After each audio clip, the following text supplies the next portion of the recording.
আসসালামু আলাইকুম রহমতুল্লাহ। কেমন আছেন সকলেই? দোয়া করি আল্লাহ রাবুল আলমিন সকলকেই ভালো রাখুন। আলহামদুলিল্লাহ, আমিও ভালো আছি। আজকে আমি আপনাদের মাঝে নিয়ে এসেছি ডিমের কোফতা দিয়ে বাঁধাকপি আলুর সিম্পল একটি তরকারি। তো চলুন কথা না বাড়িয়ে মূল ভিডিওটি শুরু করি। বিসমিল্লাহির রহমানির রহিম। প্রথমেই আমি কতগুলো আলুকে পরিষ্কার পানি দিয়ে ভালো করে ধুয়ে পরিষ্কার পানি দিয়ে একটি হাঁড়িতে সেদ্ধ হতে বসিয়ে দিলাম। আলুটি সেদ্ধ হতে থাক, চলে যাচ্ছি পরবর্তী প্রিপারেশনে। এখানে আমি বাঁধাকপিগুলোকে একটু মোটা সাইজ করে কেটে ধুয়ে পরিষ্কার করে নিচ্ছি। এরপরে যে হাঁড়িতে আমি আলু সেদ্ধ বসিয়েছি সেই হাঁড়িতেই একটি প্লাস্টিকের স্ট্যানারের উপরে বা একটি ঝাঁঝরির উপরে বাঁধাকপিগুলোকে সুন্দর করে বসিয়ে একটি ঢাকনার সাহায্যে সুন্দর করে সেদ্ধ হতে দেব কিছু সময়। এরপরে চলে যাচ্ছি কোফতার প্রিপারেশনে। আমি কোফতার জন্য এখানে 2টি ডিম ব্যবহার করছি। ডিম দুটিকে আমি ভেঙে নিলাম। এরপরে আমি লবণ, হলুদ এবং গুঁড়ামরিচ দিয়ে ডিমটিকে ভালো করে মিক্স করে নিচ্ছি। এরপরে আমার কোফতার জন্য আমি আরেকটি চুলায় গরম পানি বসিয়ে দিয়েছি। আর আমার ঘরে থাকা যেই সিস্টেমে আমি কোফতা তৈরি করি, আমার একটি মগে প্লাস্টিকের পলিথিন ব্যাগে আমি কোফতার মিশ্রণটি দিয়ে দিলাম ডিমের, এবং একটি রাবার দিয়ে বেঁধে দিলাম। এরপরে ফুটন্ত গরম পানিতে আমি কোফতার মিশ্রণটি বসিয়ে দিয়ে একটি স্টিলের ঢাকনা দিয়ে সুন্দর করে ঢেকে দিচ্ছি। মিডিয়াম আঁচে এটি রান্না হতে থাকবে।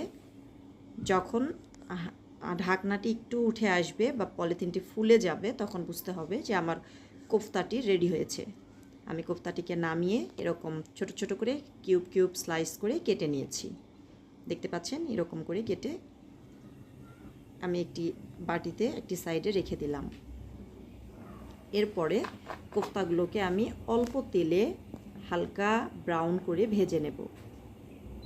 চুলাতে কড়াই বসিয়ে আমি অল্প পরিমাপ সয়াবিন তেল দিয়ে কোফতাগুলোকে হালকা আঁচে আস্তে আস্তে ভাজতে থাকবো। আস্তে আস্তে নাড়াচাড়া করব যাতে করে কোফতাগুলো ভেঙে না যায়। এই পর্যায়ে খুব সাবধানে কোফতাগুলোকে নাড়তে হবে। কোফতাগুলো যখন এরকম লাল বা ব্রাউন কালার হয়ে আসবে, এই পর্যায়ে আমি চুলা থেকে কোফতাগুলোকে নামিয়ে নেব। একটি বাটিতে একটি সাইডে সরে রাখলাম। এরপরে আমি তরকারির জন্য নিয়েছি কিছু মশলা, পেঁয়াজ কুচি, টমেটো, কাঁচামরিচ, আর আগে নিয়েছি আমি গোলমরিচ এবং দারুচিনি। এবারে চুলাতে আমি তরকারি রান্না করার জন্য সিলভারের একটি হাঁড়ি বসিয়ে দিয়েছি। হাঁড়ির পানিটুকু যখন শুকিয়ে আসবে, তখন আমি এরই মাঝে দিয়ে দিব সয়াবিন তেল। এরপরে পর্যায়ক্রমে আমি একটু ফোড়ন দিচ্ছি। আমি এখানে 5 ফোড়ন দিয়েছি। ফোড়নটা যখন একটু ফুটে উঠবে, তখন আমি পর্যায়ক্রমে কাঁচামরিচ কুচি, তারপরে যেগুলো আমি কেটে রেখেছিলাম, পেঁয়াজ কুচি, এগুলো সব আমি পর্যায়ক্রমে দিয়ে দেবো।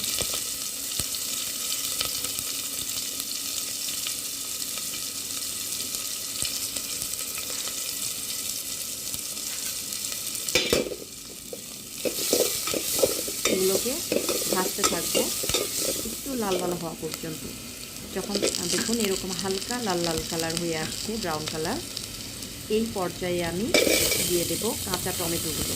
এখানে আপনারা চাইলে পাকা টমেটো ব্যবহার করতে পারেন। টমেটোগুলো দিয়ে আমি পেঁয়াজ এবং মরিচের সঙ্গে হালকা একটু নাড়াচাড়া করে অল্প একটু পানি দিয়ে দিচ্ছি, টমেটোগুলো যেন সেদ্ধ হয়ে যায়। মশলাটা কষাতে কষাতে টমেটো একটু সেদ্ধ হয়ে গলে গলে আসবে আর মশলাটাও কষে আসবে। এ পর্যায়ে আমি গরম মশলাগুলো অ্যাড করে দিয়েছি। গরম মশলাতে ছিল কালো এলাচ, দারুচিনি আর একটি বসের টুকরা। আমি দিয়ে দিলাম লবণ, পরিমাপ মতো লবণ দিচ্ছি। এখানে মেজারমেন্টটা ডিপেন্ড করবে আপনারা কি পরিমাপ তরকারি রান্না করছেন। তো আমি যে পরিমাপ তরকারি রান্না করছি সেই অনুপাতে আমি লবণটা আমার স্বাদ মতো দিয়ে নিচ্ছি। আমি দিয়ে দিচ্ছি গুঁড়া হলুদ। হলুদ গুঁড়ি আমি আরও একটু অ্যাড করছি, আমার মনে হচ্ছে যে একটু কম হবে, তো আমি আরও একটু অ্যাড করে নিলাম। আমি একটু মিক্স করে দিচ্ছি। মশলাটা একটু পানিটা শুকিয়ে আসবে এবং মশলাটা কষা হয়ে যাবে। আসলে মশলা কষানোর উপরেই ডিপেন্ড করে আপনার তরকারিটা কতটা টেস্টি হবে। একটু সময় নিয়ে মশলাটাকে কষাতে হয়।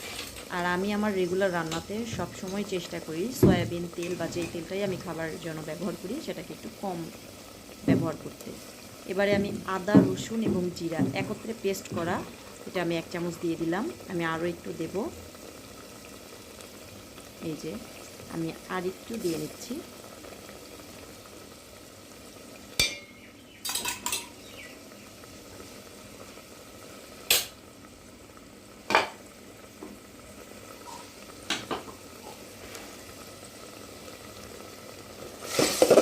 এবারে মশলাগুলোকে ভালোভাবে নাড়াচাড়া করতে করতে একটা পর্যায়ে পানিটা শুকিয়ে আসা পর্যন্ত আমাদের কষাতে হবে।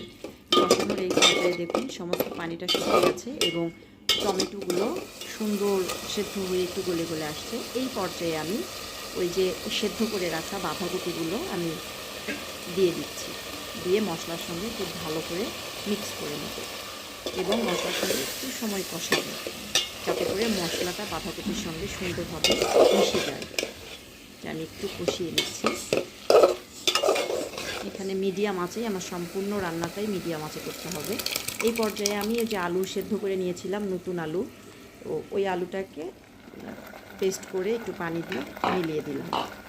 এবারে দেওয়ার পরে আমি একটু ঢাকনা দিয়ে ঢেকে এবারে আমি নাড়াচাড়া করছি। দেখুন আমার তরকারিটা এই পর্যায়ে এখনও কিন্তু আমি অল্প পানি দিয়েই কষাচ্ছি।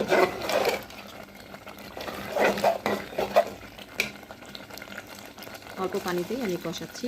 এই পর্যায়ে আমি আরেকটু পানি অ্যাড করে দিলাম, যে বাঁধাকপি, টমেটো বাকি যতটুকু প্রয়োজন ওইগুলো আরেকটু ভালোভাবে সেদ্ধ হয়ে যাবে এবং তরকারিটা আরও একবার আমি কষাবো। তো আমি পানি দেওয়ার পরে ভালোভাবে মিক্স করে দিচ্ছি সব কিছু একত্রে।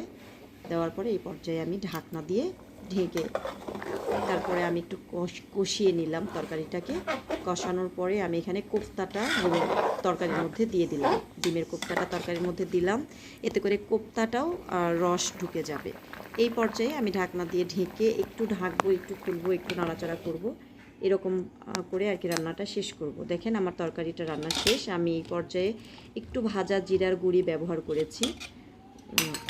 জিরার গুঁড়ি দেওয়ার পরে যে দেখেন লুকটা আমি একপাশে দিয়ে একপাশে ইয়ে হয়েছে, এই যে দেখুন আলহামদুলিল্লাহ আমার তরকারি রান্না শেষ।